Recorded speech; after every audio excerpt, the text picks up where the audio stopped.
Try this again. Okay, yay to the sound people. All right. My name is Reverend Madrone, and I am the interim minister here at South Valley UU Society. Today's services will have elements of both Rosh Hashanah and Yom Kippur, the Jewish high holidays that begin the new year. While our tradition emerged from Protestant Christianity, we claim Judaism as one of the religious sources which inspire us. As well, many Unitarian Universalists grew up Jewish or are both Jewish and Unitarian Universalists. When you come to Unitarian Universalism, we do not say you have to rescind any previous faith. So it is right that we mark the most holy days of the Jewish calendar. It is right for us to see where we can learn from the wisdom of these ancient holidays. This 10-day period between Rosh Hashanah and Yom Kippur are the most important days of the years for Jews. They are often referred to as the days of awe. That's because these are days meant to be introspective personally with great honesty. Each of us is awesome, as we understand the word, in the power we have to do both good and bad. On Rosh Hashanah, we look at the past year and our deeds. How have we stacked up? An ongoing theme during the days of awe is that God will write the names in God's book of who will live and who will die, who will be blessed with good fortune and who will not. We are encouraged to identify how we have fallen short so that we can do something to improve our chances of being written in the book of life. This can be done through repentance, prayer, good deeds, charity, and so on. Through the days of awe, we seek forgiveness from those we have harmed, and the last day is the fast of Yom Kippur, where we seek forgiveness from any ways we have offended God before the book of life is closed for the year. Indeed, these days are awesome. We begin our service with a bold wake-up call with the blowing of the shofar, which we are going to do by a recording. It is said that this was the sound the ancient Hebrews heard at Mount Sinai. Long ago, the shofar was blown over 100 times during these holidays. Today, it is blown a few times at Rosh Hashanah and only once as a closing to Yom Kippur. The shofar calls us to awaken to our lives, to mark the beginning of a new year, to search our hearts, to turn to the holy, for it is only by starting the year off with a clean heart that we can hope for our future. This day, then, we both commit to a fresh start and look forward to the joy of a new year. We will now have the playing of the shofar.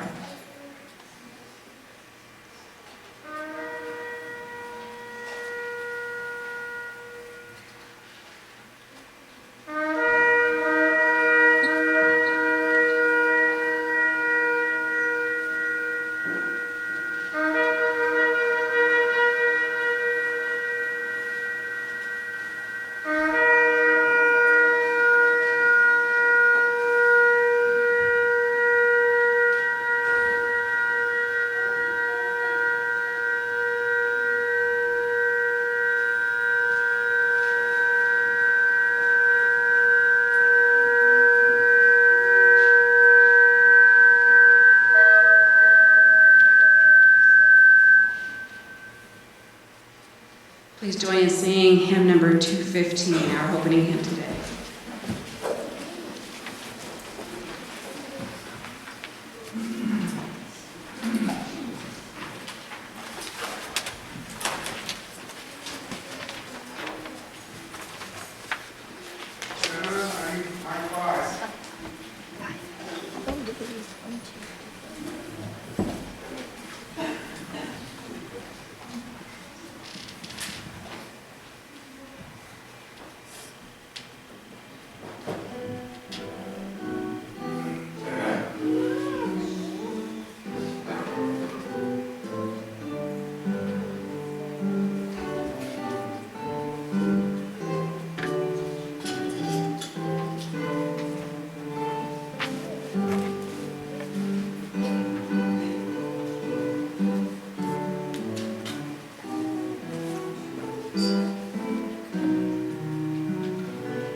We add this chalice for the warmth of love, for the light of truth, and for the energy of action.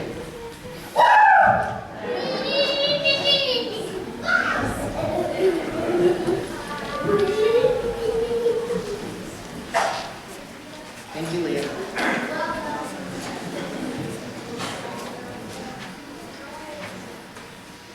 Good morning. My name is Caden Colton, and I am today's lay worship leader.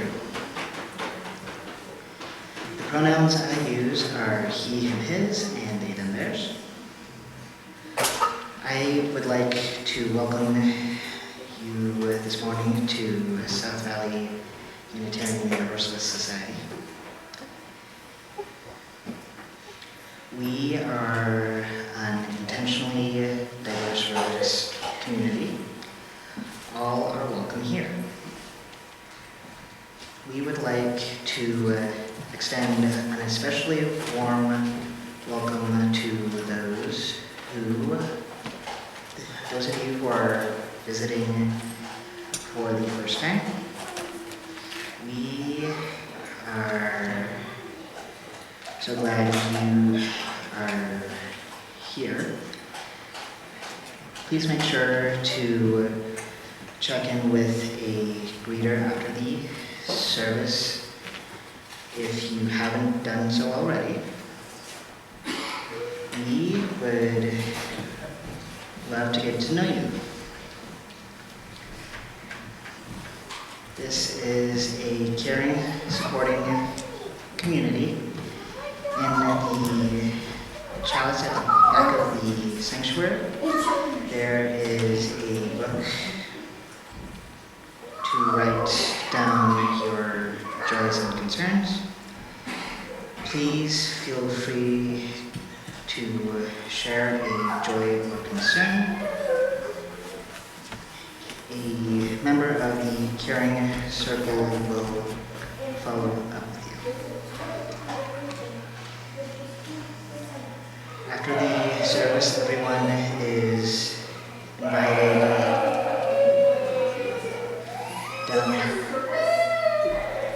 downstairs for fellowship and to check out the happenings hub, where you will learn about many activities that are part of the South Valley community. In addition, in the order of service, there are announcements that will help you learn about ways to participate in this community. As we begin, I ask that you place your electronic devices in worship mode. Thank you.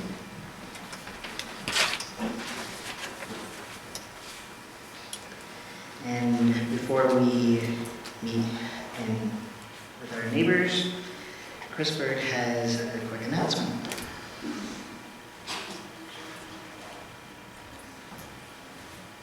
Thank you, Caden. I'm Chris Berg. The pronouns that I use are she and her.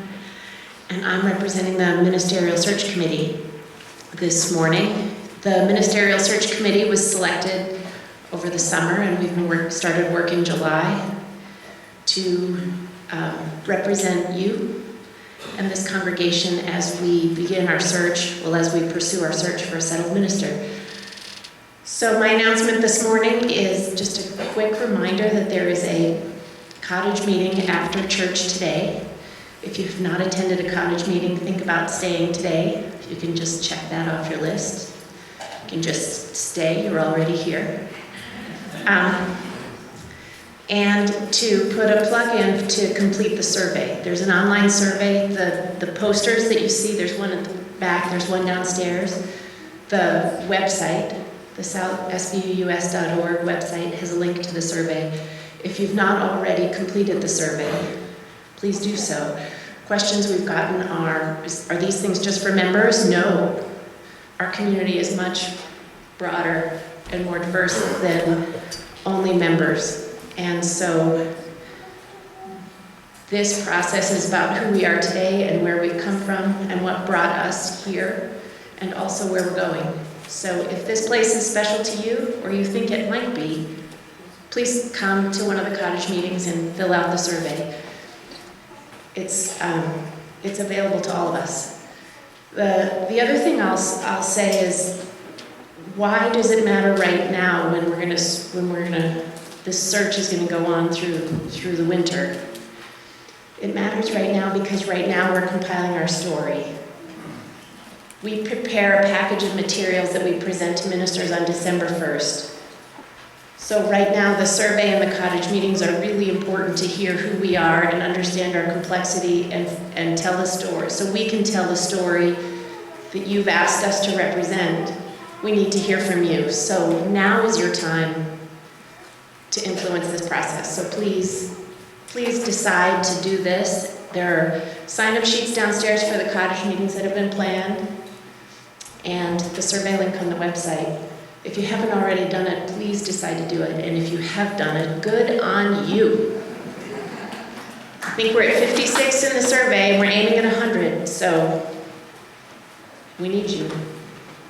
Okay, thank you. Please turn and welcome your neighbor to worship this morning.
I would like to now invite everybody, all the youth and youth at heart, to come and read with me the Stell.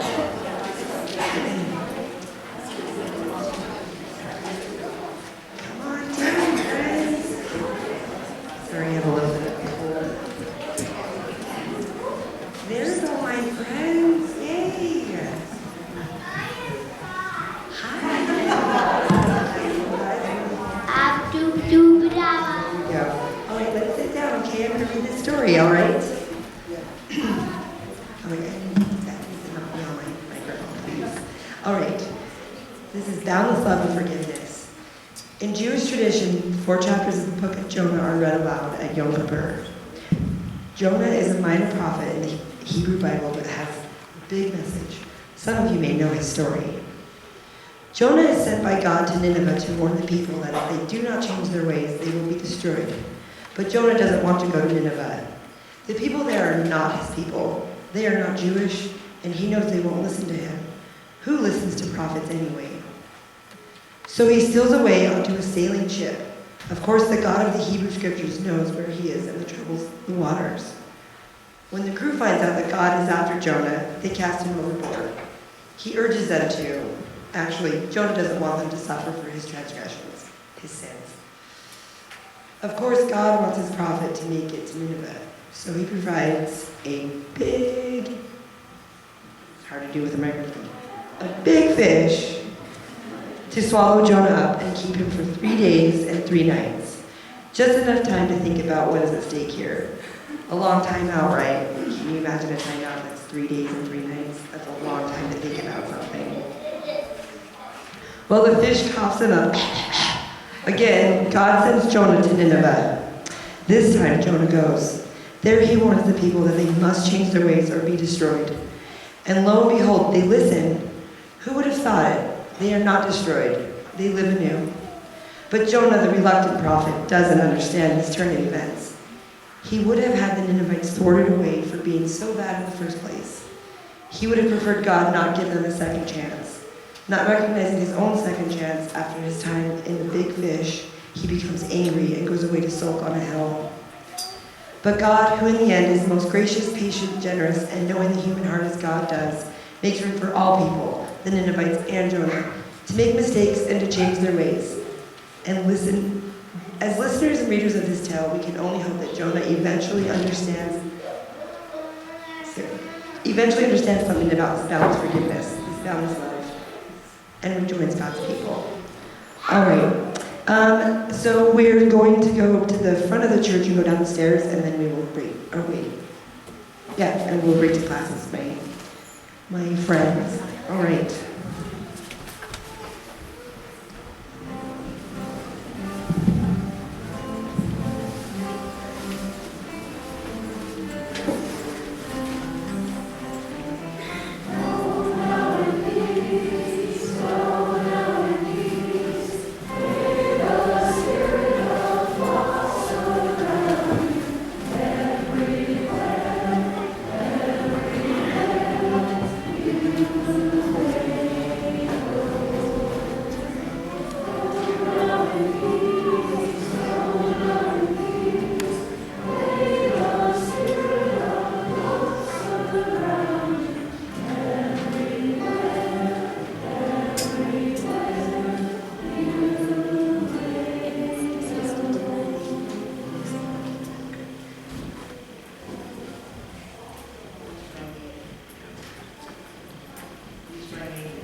Each time that our peers have made us rigid and inaccessible.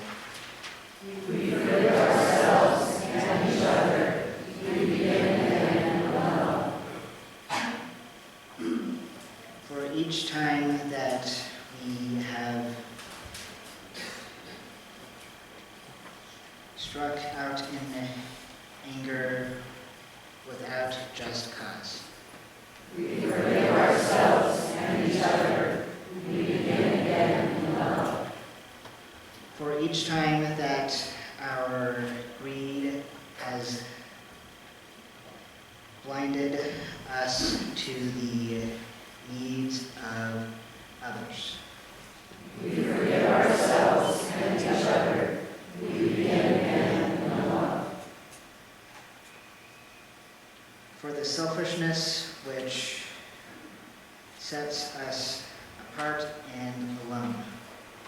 We forgive ourselves and each other. We begin again in love. For falling short of the admonishments of the Spirit. We forgive ourselves and each other. We begin again in love. For losing sight of unity. We forgive ourselves and each other. We begin again in love. For those and for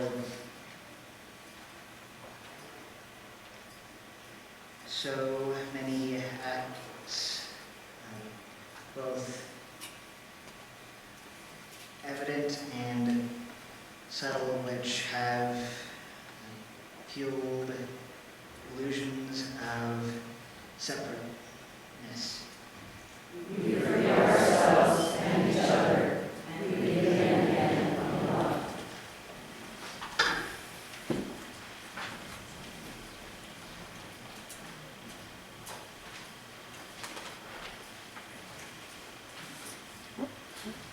Let's take this energy into our space here together. Let's try to get centered here in this moment.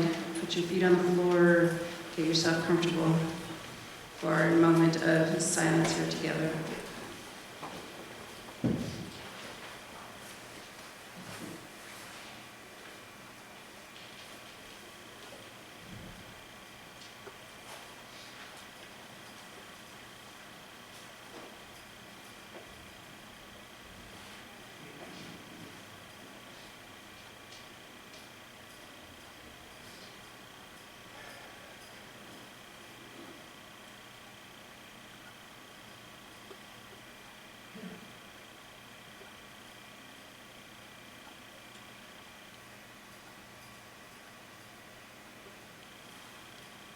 For our meditation, I'm going to read something from the Reverend Victoria Stafford.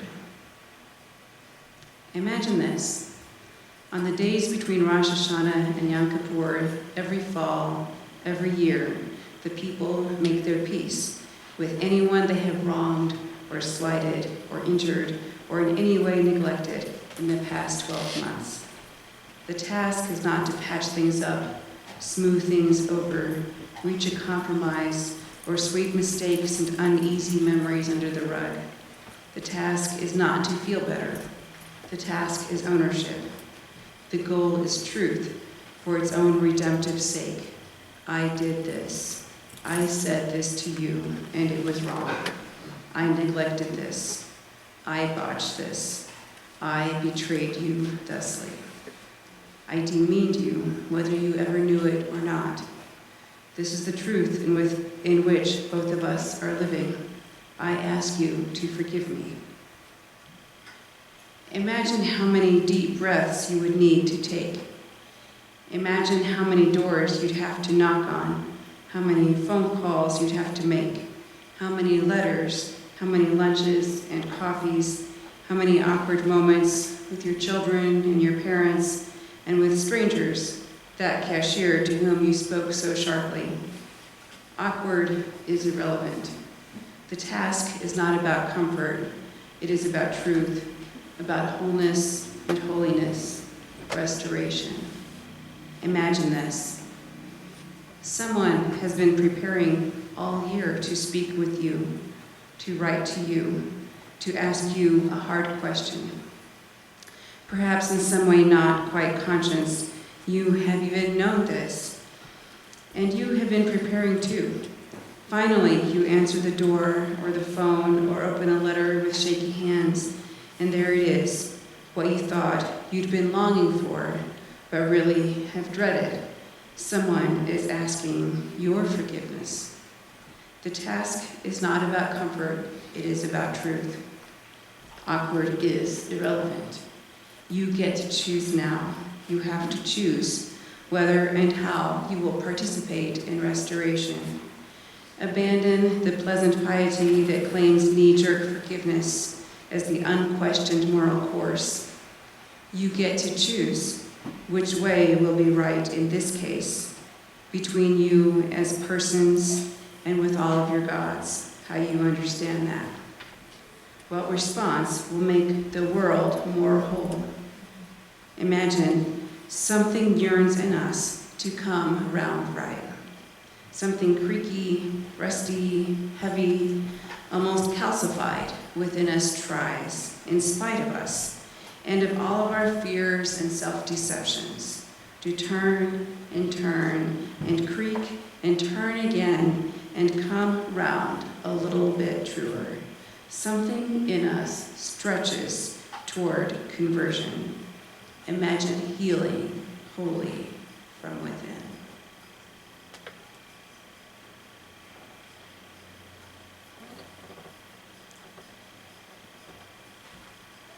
Please join us singing our meditation hymn. Please stay seated for this one, number 213. There's a wideness in your mercy.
My name is Natalie Cole. For those of you who don't know me, can you hear me?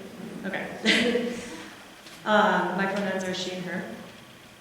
As we grow up, we outgrow things. Shoes, clothes, types of books, activities we used to find fun when we were young.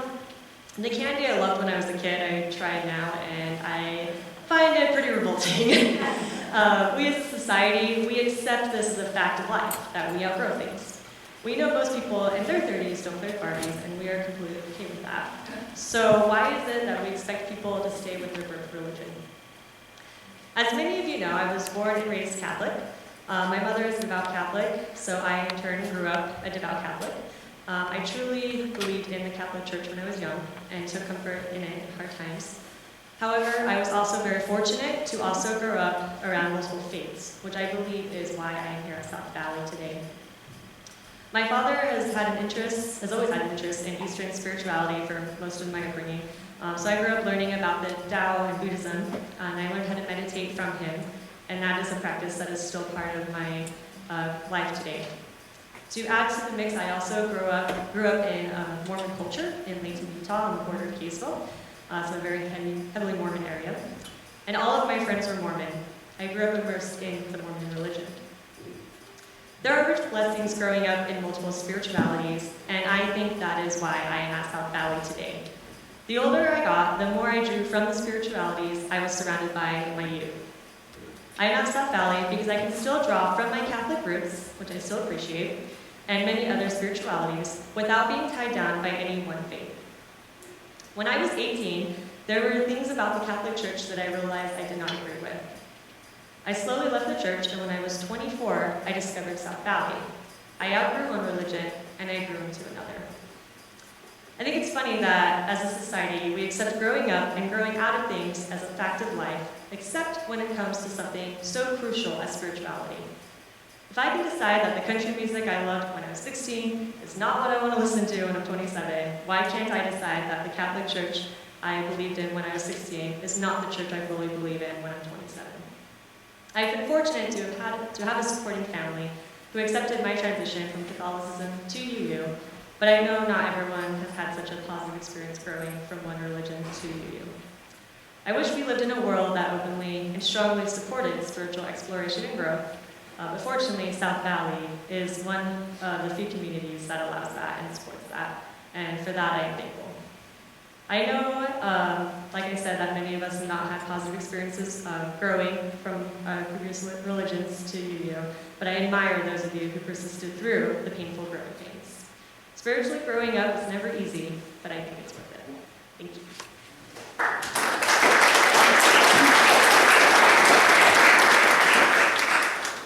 It is our practice here at South Valley to split our worship service offering with a charitable organization or program that aligns with our values and principles. Today we are beginning a new practice of taking a collection for the Samaritan Fund on the 5th Sunday of the month. Going forward, the 5th Sunday of every month, with 5 Sundays, will be designated as the dates the cash and plate donation will be given to the Samaritan Fund. The Samaritan Fund is a fund here at South Valley that supports members and friends who are in financial need. It can be used to help cover emergency living expenses such as rent, utilities, food, and gas. Your contributions support people in our community who are in need. Your generous giving is greatly appreciated. Will you join me in saying the words printed in the order of service for our offering? We are this church. We are its hands, its heart, its voice. Together we share in the wealth of this community and sustain it with our grace.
I'm guessing many of you are wondering why we are having a service that is focused on the Jewish high holidays.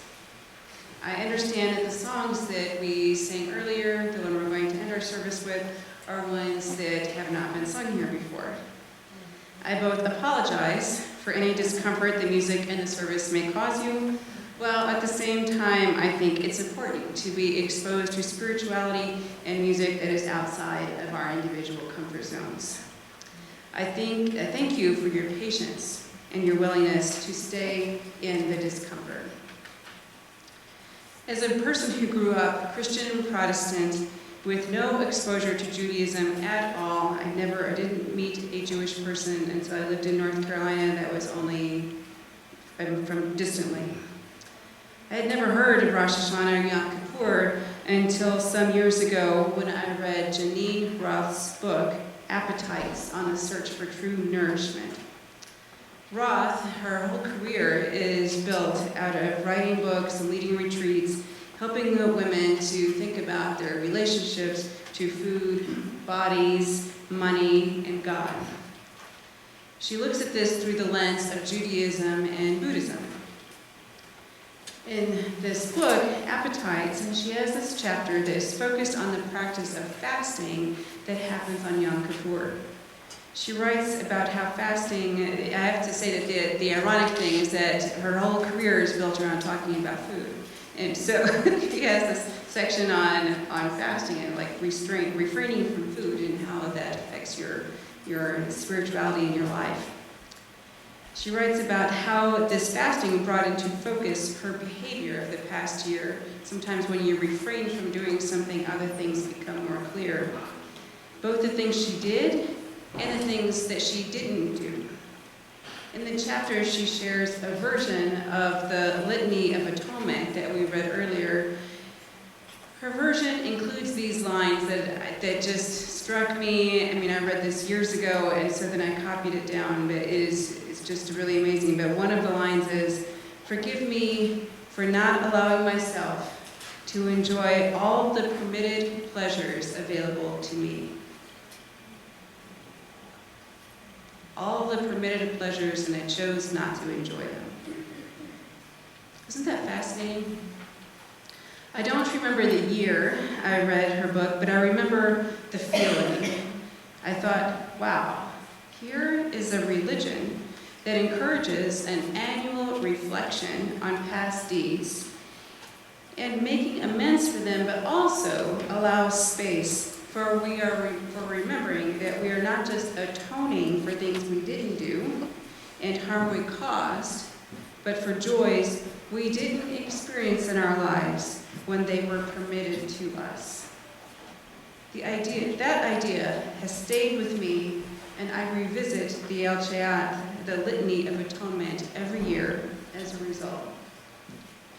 My first fall in New York City, I had the opportunity to guest preach at a church in the Hudson Valley around this same time period. It was early fall, and I had not preached at a church outside of North Carolina. This was my first time.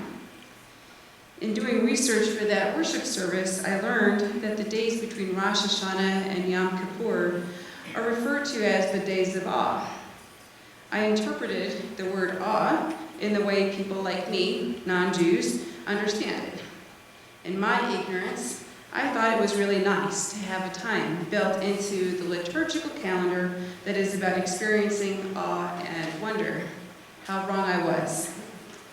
As I continued to research for that service, and as a result of taking a chaplaincy unit at the Jewish Theological Seminary in Manhattan, which happened to be across the street from my seminary, I gained a deeper appreciation for what awe means in this context.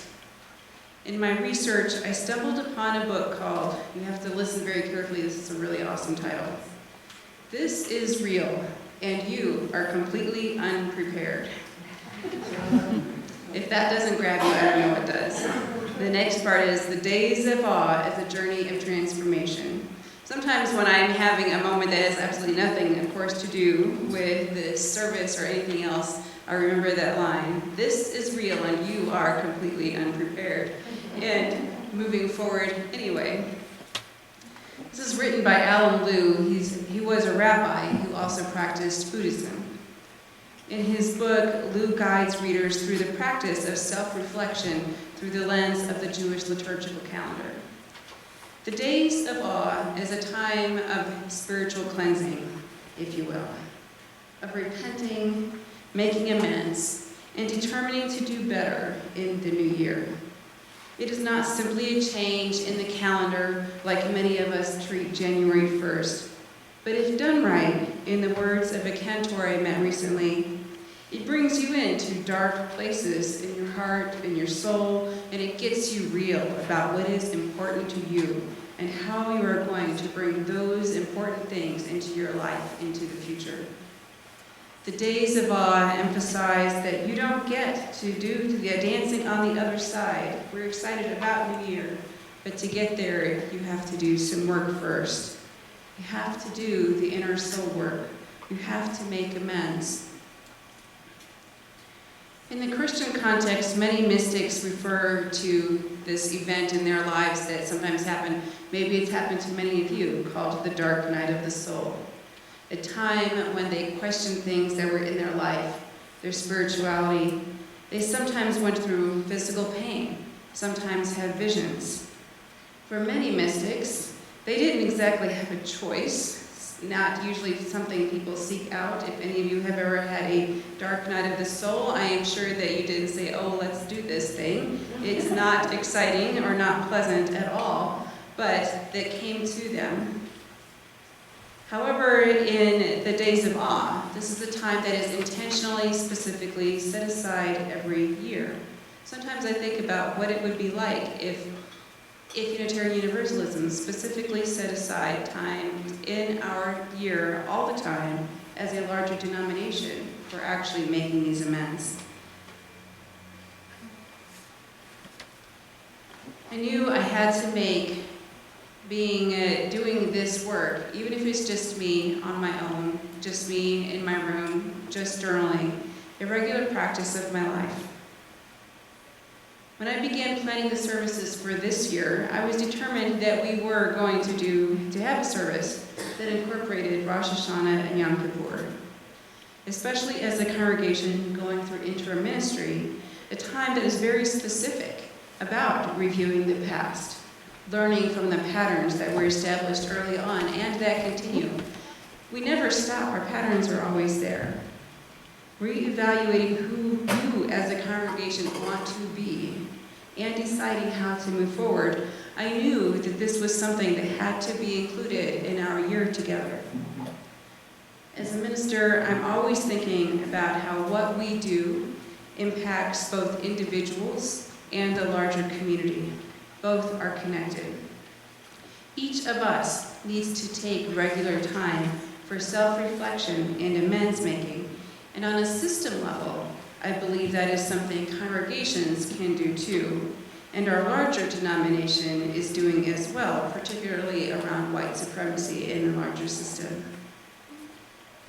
As an individual, this is what my own Litany of Atonement sounds like.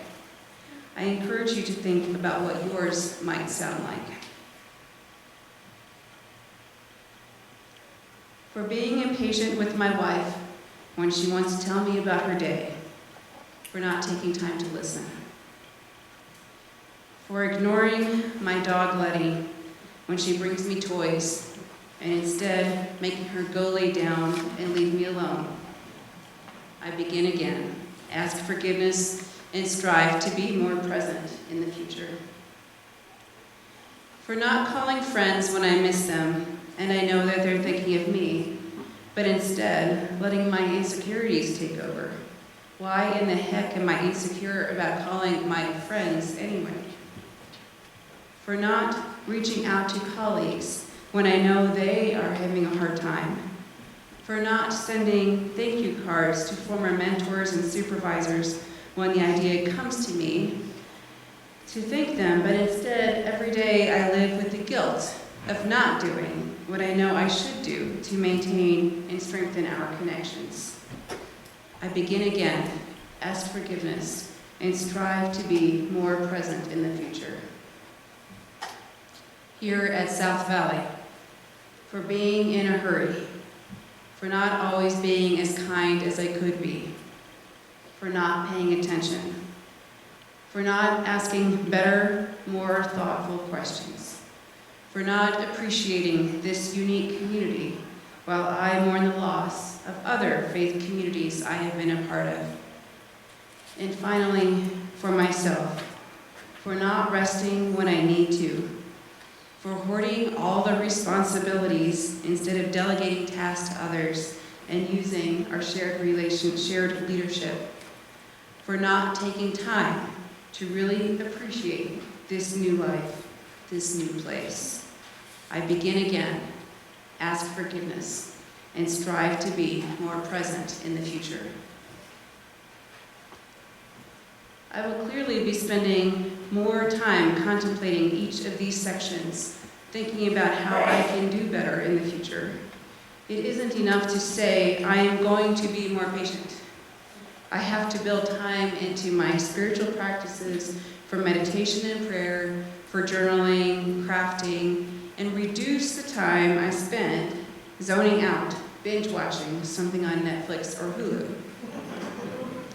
When changes need to be made to make space for something positive, other parts of our lives that are time or energy drains need to change as well. I won't ask you to respond out loud about how you are processing everything I'm telling you. I won't ask you to shout out what your litany of atonement might include. But I will encourage you to think about areas of your own life that you could notice you aren't living up to your own values, your own expectations of yourself. What are you doing too much of? Or the reverse, what do you need to let go of, less of? And the big one, is there anyone you need to make amends to? For me, I have a family member in mind that I need to reach out to ask forgiveness for being impatient, not giving her the attention from me that I know she needs. Making amends, saying, I'm sorry for the pain I have caused you. How can we restore a right relationship? Is a very hard but spiritually mature thing to do. But I believe each of us have the capacity to do this self-reflection work and to do the next step of reaching out and asking forgiveness for anyone that we have hurt. In addition, this is an opportunity to think about whether you are living what you are known for is what you truly value. I'm going to tell you a story in Rabbi Lou's book.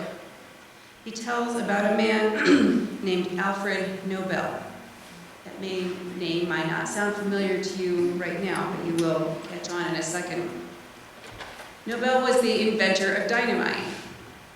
That doesn't sound like somebody you want to be excited about. But here's the story. Lou writes, one day his older brother died, and a newspaper, remember the days when we used to actually get newspapers and open them up? A newspaper printed the obituary of Alfred instead of his brother.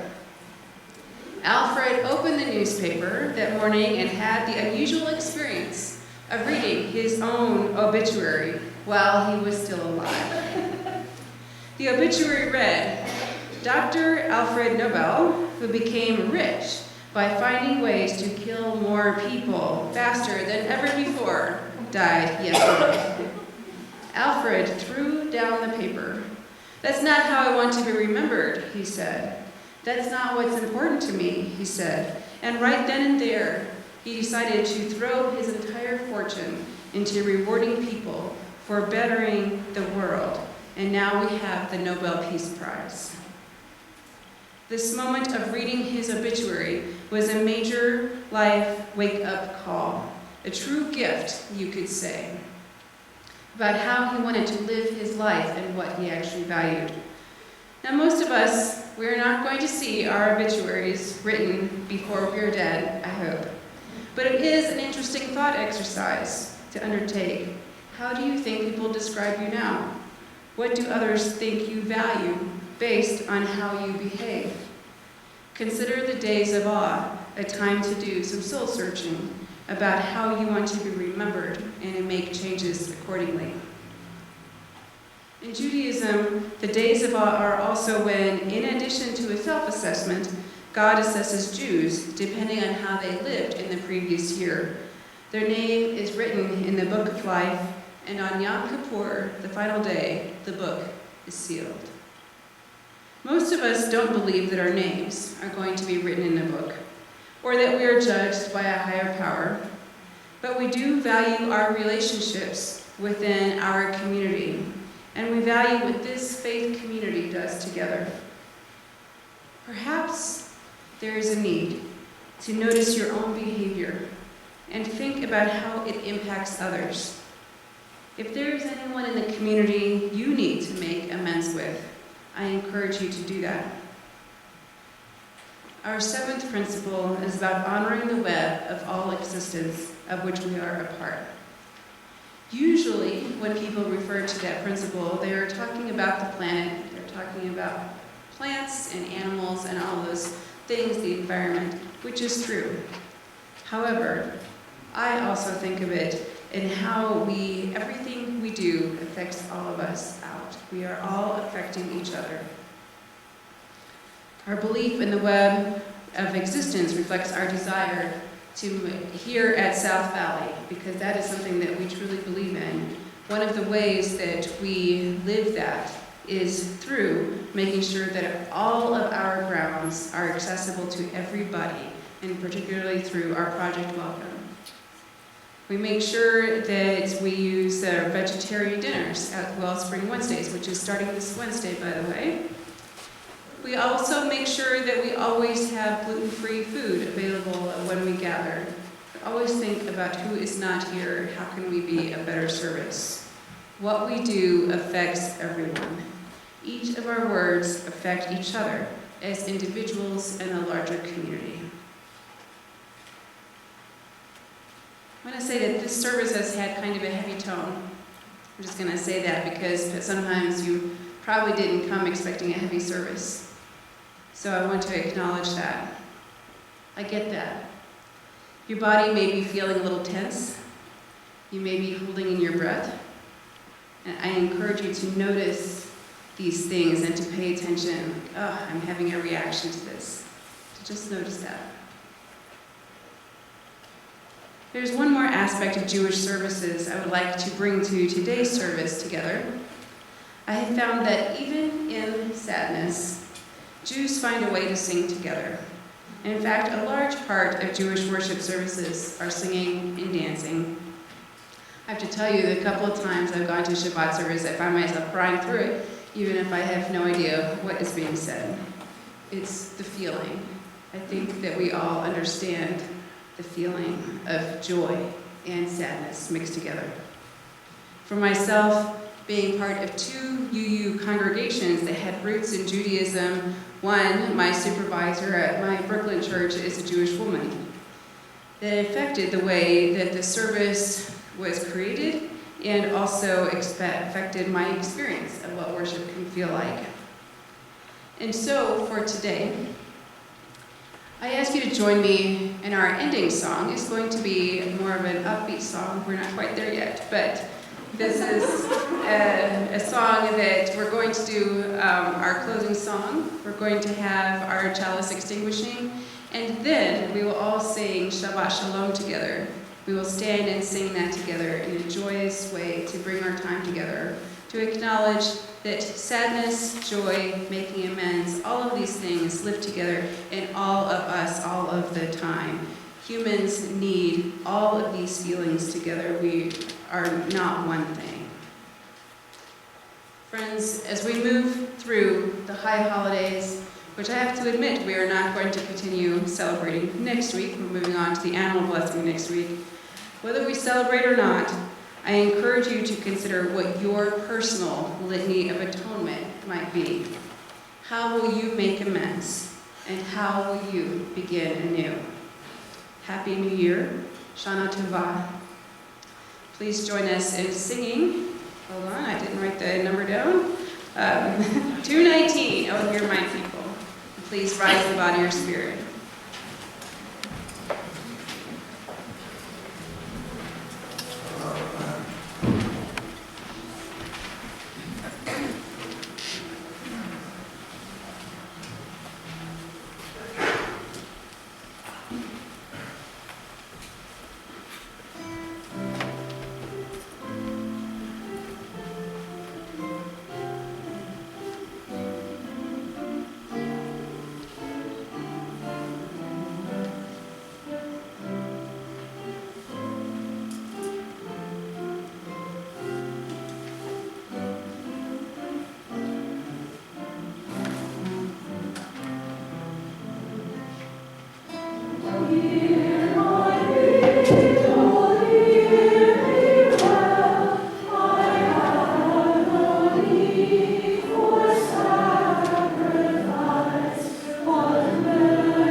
please join me in saying our